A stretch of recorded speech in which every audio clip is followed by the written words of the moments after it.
Yes, thanks, Jill. Sorry, Martin. Good evening, everybody, and welcome to the HR meeting on the 24th of March. We don't have any apologies for absence. We're all present and correct. That's right. Do any members have any declarations of pecuniary or non-pecuniary interests? No, thank you. The minutes of the previous HR meeting, are there any comments on that from anybody, or are we all happy with them? No comments. Would someone like to propose that we accept these? I'll propose. Councillor O'Connor. Councillor O'Connor, and seconded by Councillor Donaldson. Thank you. And yeah, everyone in agreement. Thank you. Sorry. I'm never going to get that, am I? Sorry, everyone in agreement. Thank All you. hands. Thank you very much. I'll have to have that tattooed on my hand. Item number 4, staff handbook. Thank you, Jill, for working really hard on this, because I mean, you've condensed it hugely and made it absolutely spot on, relevant. So thank you very much. That's okay. We've all read this. Has anybody got any comments to make? Any additions? Hopefully any typos would have been either rung in or emailed in. No, I haven't. No, it's fine. It's all good. I think just the only thing I thought about was you just said on the first day of sickness to notify the town clerk as early as possible. We have a time limit on ours. It has to be done by 9 o'clock, say, you know, so I don't know if you wanted to put a time limit down because they might think the end of shift is long enough, you know, so. Yeah. The only thing I thought about that is they've all got different hours of work. Yeah, So, no, that's fine. yeah, Jasmine and Chloe don't start till 9:30. So I thought, Yeah, no, that's fine. You know what I mean? So I was just going to say that was the only thing I'd thought, you know, but thank you. that's all right. Also, it's quite a tight-knit little group, isn't it? Community, yeah. Good point. Some people do take the mickey. Would somebody like to propose that we accept this condensed effective handbook? Councillor Donaldson? Propose and seconded by Councillor O'Connor. And are we all in favour? Yes. Thank you. Thank you. Super. Well done, Jill. Yes, well done, because I know that's a nice document. That's been on the back burner a bit at times, hasn't it? Well, I'm not surprised. 2020. I said to Jill today, thank goodness it's not this time last year, because Jill was 24/7 at it, supporting everyone and helping everyone. You actually you got called into Paydens, didn't you, to break up the fights? Yeah. It's hard to believe it's been a whole year, hasn't it, since it's kind of started, and you know we went into this. I think we're going to have trouble getting out of it as such, you know what I mean? Definitely. People are, I've spoken, you know, I've done some one-to-ones with my lot at work, and the children, some of them, particularly girls, are anxious of going back in, you know, to things, you know, it's funny, isn't it? So some are absolutely fine and some are not, and I think we're going to get that with everybody. Some people will be fine and some people will just not want to do anything with, you know, other people. So yeah. Yes, because between now and June, it's not that long for something that's got a hold of the country for over a year. You know, it's still out there. We're living with it. We have to live with it now. I think they may slow some things down if we don't get all the vaccinations done that we wanted to, which would be, you know,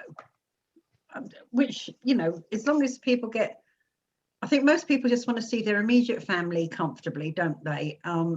And that type of thing. I think most of us would be happy to extend huge, great group meetings. You know, it'd be a long time before I do a big group meeting. I must admit, I'm not, the thought of going into an event or something like that, it doesn't appeal to me at the moment at all. Bad enough sometimes when the supermarket's overcrowded, you know, so yeah.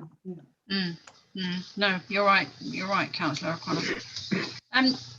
Okay, item number 6 is policy reviews. Sorry, Councillor Cornforth. I missed one training. I've knocked it off. Sorry, I've knocked it off. And we've got the code of conduct before then. Oh, right. Yes. Gosh, I got so excited about the handbook. I forgot the code of conduct. Sorry. Yes, we've all looked at this. Does anybody have any comments to make? Any additions? No. If not, would somebody like to propose that we accept this? Councillor Pennington. And Councillor Pennington, and seconded by Councillor Councillor Dawson. Dawson, and everyone in agreement. Thank Thank you. you very much. Thank you, Jill. Right, now we move on to number 5, which is the training request. This looks excellent.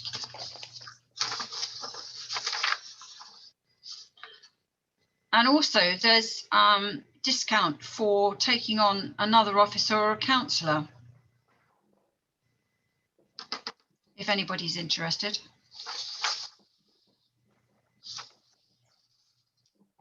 Well, do you want to say a few words about this?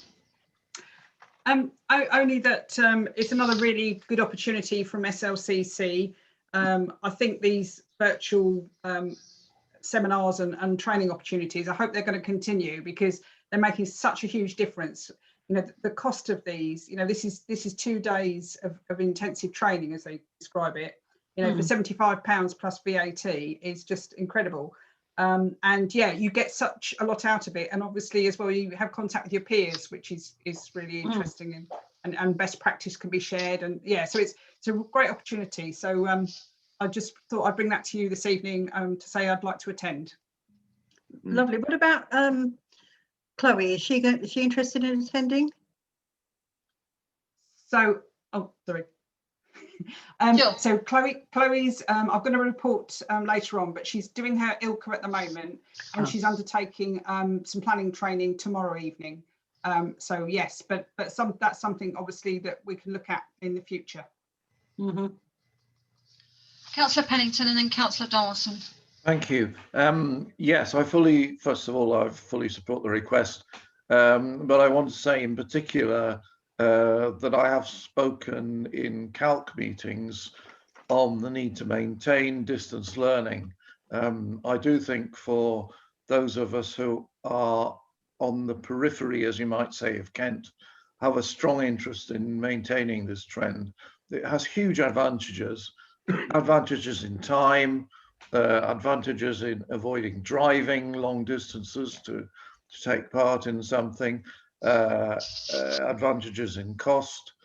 Really, you know, for me, it's opened up a whole new area that I think we should make the most of. Thank you. Councillor Dawson. Thank you, Councillor Pennington. Yes, you know, I obviously went on the last SLCC conference, and you know, if we get a discount, if you know a councillor goes, I wouldn't mind doing these 2 days as well, which would obviously contribute to my continuous professional development, my CPD. So I wouldn't mind going on it as well. That sounds fine. I mean, that fits in with the budget, training budget, beginning of the year. Yes. Yeah. I mean, it's not till the 9th, 10th of June. So no, that's Wednesday and Thursday. Yeah. Yeah.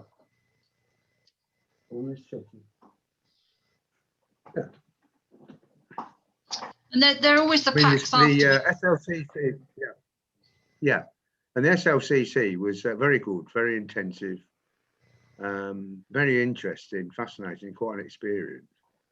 And I think the standard is very high, and it's you know, it's worthwhile spending the time. Absolutely. Councillor O'Connor.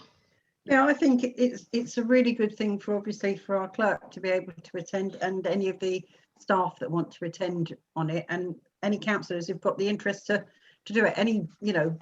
Anybody that's got the interest in learning all these things and seeing it, it's always going to be a benefit to the council, isn't it? The whole council. So, and as you said, you often get the the slides back that we can kind of talk to somebody else about, or we can ask David to give us an overview, or something like that, Yeah. Yes, no, it would be good to see the information afterwards for those who can't get there. Mhm. Definitely. Lovely. Right.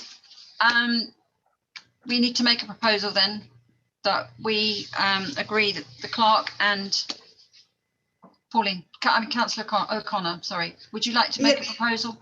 Yes, I'm proposing that the clerk obviously attends, and if any of the staff want to attend, obviously closer to the dates, you know, that they, when Jill's spoken to them, and obviously Councillor Donaldson, you know, that he's expressed an interest.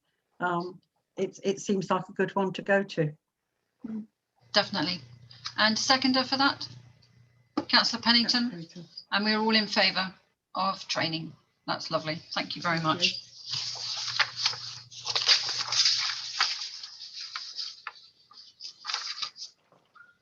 Item number 6, the policy reviews. Jill, would you like to talk us through these, please? Yes, that's fine.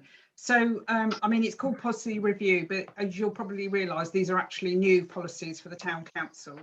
The record retention and management policy is one I've been thinking about for a few months, and clearly we're taking on the asset transfer, and obviously the council now getting older, want of a better word.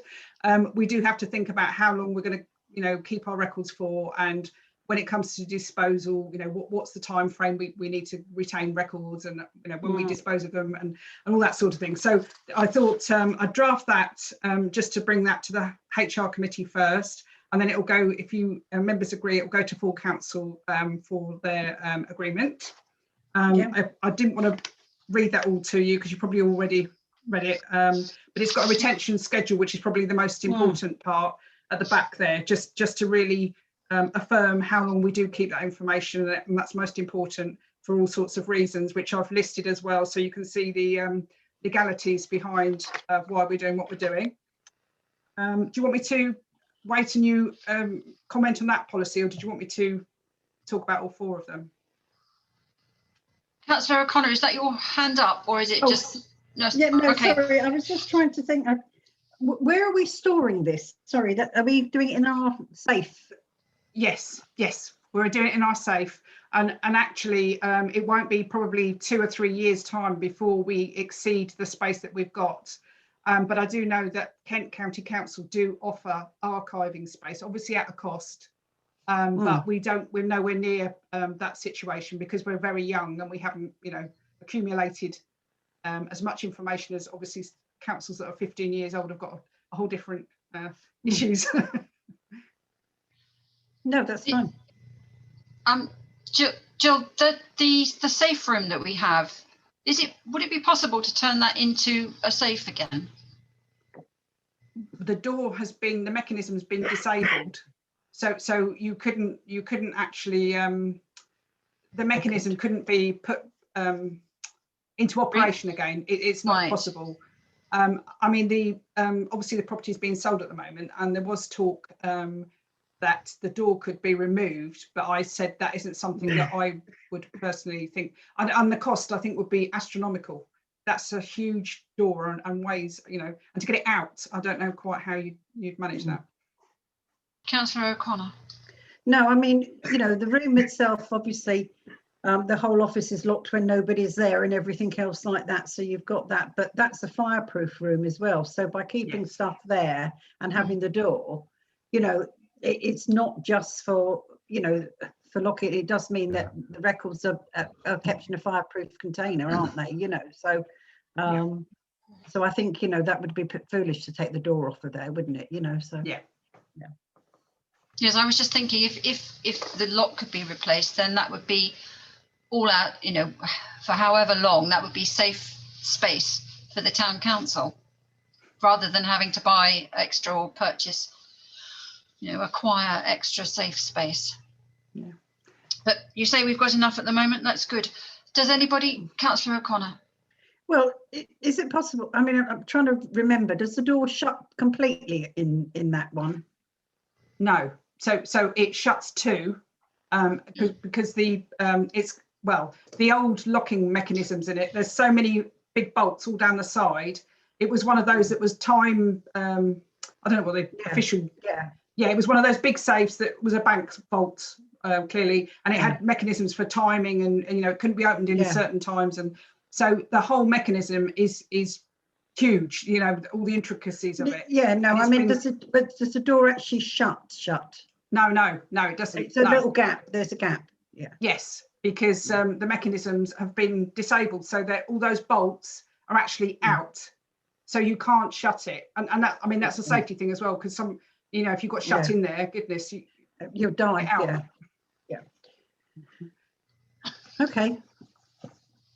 It's something to look at in the future, isn't it, to see how it goes. But I think it's a good room now for keeping things. So. Did you want me to continue with the policies, or do you want to vote on this one? Do we vote on each as we go through? Yeah. Right. Would somebody like to propose that we? Councillor Pennington. Thank you, Councillor Pennington, and seconded by Councillor O'Connor, and all in favour. Thank you. Good policy. And the next one is the procurement policy. Yes, procurement policy. So clearly, with the asset transfer, again, this is one that's quite timely, because we are probably now in the future going to be looking at bigger contracts, and it's very important that we secure a policy that we're using. And this, obviously, I've used this for the financial regulations. I've referred to as well to tie that in with the policy, and also the legal topic note that NAUC have on procurement. So that's the documents that I've referred to, and then I've just clearly laid it out to talk about health and safety insurance, selection criteria, and obviously the contracts is very clear on what thresholds when we do certain things. So yeah, if anyone's got any questions or any comments, thank you. Is everyone all right with that, having read it previously? Would somebody like to propose that we accept this? Yeah. Or recommend? Councillor Donaldson. Donaldson, Councillor O'Connor, and everybody in favour? Thank you. And the disciplinary policy. Thank you. So, I mean, I'll probably do these together. They tie in together, really, the grievance and the disciplinary policy. And this is all part of the meeting the foundation level as well. It's very important for the foundation level, the local council award scheme. And clearly with the staff handbook, that refers to these two policies as well. So, yeah, I've taken the ACAS code of practice, referred to that, and said that at the front. And hopefully, if you had an opportunity to read through, it's all about, well, especially the disciplinary, it's all about the examples of misconduct, gross misconduct, and then the disciplinary investigation. So that makes it clear as well that it ties in with the committee structure we have, and then follows through to disciplinary meetings if they're necessary, actions as a result of those meetings, and then clearly talking about if it went through to dismissal stage. And then obviously there is an appeal process to that, which is where the appeals committee would come in, that's on the terms of reference under the HR committee. So that's the disciplinary policy. And then the grievance policy, again, is in line with the ACAS code of practice. And it just confirms the actual grievance procedure, whether it's informal or formal, an investigation if necessary, and then lays out the notification process. If a grievance meeting is necessary, it clearly lays that out as well. And then again, it leads to an appeal process if that's appropriate. So hopefully that all made sense. I did take a while to make sure it all tied in with everything else, with the staff handbook and everything. So yeah, it was quite interesting actually to research that. So hopefully it all made sense to you. Thank you. No, thank you, Jill. It's very clear, and I know there was a lot. It was a lot of work. Oh yeah. Cross-reference in order to reduce the handbook and make it so much more streamlined. The whole all the information. It's been hours of work. Thank you for that. It's very, very clear.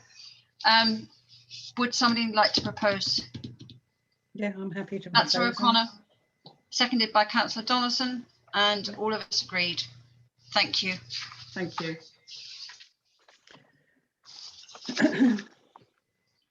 And then we need to pass a resolution to exclude the camera. Councillor O'Connor. I was just wondering, having just done a couple of one-to-ones at the moment for my people at work, we have a section, it's just a tick section that we ask our employees whether they have any safeguarding issues, which is either them themselves have got a safeguarding issue or, you know, something against them. So they tick. So we have to ask the question, have you got any safeguarding issues? And I can give you the kind of examples that we have to do. And the other one is any boundary issues that so at the end of our one-to-one, we have a few bits and pieces, and at the end of it, we just have to ask those questions. Do you have a safeguarding issue with anybody, or yourself, or do you have any boundary issues?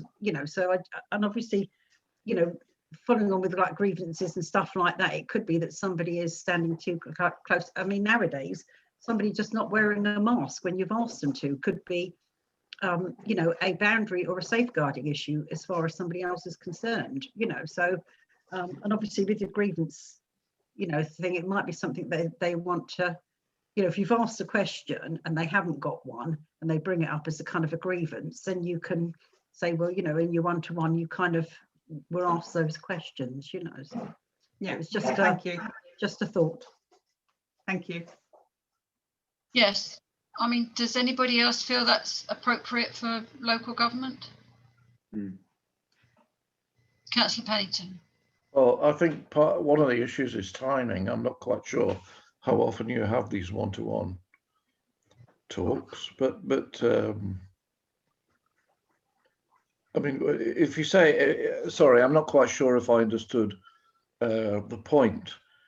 If you're saying somebody raises something and you reply, but you didn't raise it in your one-to-one, surely, the one-to-one might have been before whatever the incident was. Yeah, I mean, it can do, but it does help to tease anything out like that so they don't become grievances and issues and things like that. So, I mean, we have to do one-to-ones every 6 weeks. So, Okay. So every 6 weeks we have to ask these questions, and simply, for us, because we're, because obviously people are meeting with members of the public and stuff like that, i.e. patients or other staff, there could be those issues being raised. So that's all that they have that for. And hopefully it would mitigate anything like going down grievances process or anything else like that, because, talking in their one-to-one, they might say, yeah, it's not really a problem, but, I get a bit concerned because so-and-so does stand a bit close or it's a bit inappropriate to me or whatever, and it can be perhaps spoken about and nipped in the bud before it becomes a grievance or an issue, which is a costly business to deal with, isn't it, at the end of the day. So, and it's just a question, but the question itself, it lists the different things, and it also brings up, because one of the things it has on it is basically, certainly for safeguarding, it teases out if people have got any like wife beating things, at home. If you've got any issues yourself, in other words, if you've got any problems, is is your home life being, so you don't ask the question, but the question's in the in the thing in there. So it just gives a list of different things that somebody might want to talk about. And of course, particularly with lockdown, that has become a big issue, hasn't it? Things like that. So it just might be something that we we put in our one-to-ones, that we know that we're covering staff well-being and welfare. That's all. Yeah. No, I mean, that's something we could consider in the future if we find. Councillor Donaldson. Yeah, I think yes, that would probably be something for the future. But I think Jill, as the sort of team leader and manager, I think she's got quite a close sort of eye on her staff, on a constant sort of on a day-to-day level, really. But to sort of, I mean, this is probably doing something that Jill does naturally as a good manager, and what he's doing is just kind of formalising it. Yeah. So as Yeah. whether it's necessary, because the team is quite compact, it's something we have to think about. At the moment, Thank you. we may get bigger. Yeah, oh, absolutely. We're going to get bigger. Yes. Mm. No, Thank you. thank you for that. Right, we need to resolve to stop recording the meeting for the confidentiality of the next item, staffing matters. Would someone like to propose? Councillor Councillor Pennington, and seconded, Councillor O'Connor, and we're all in favour? Thank you. Thank you. Right, let me stop the recording.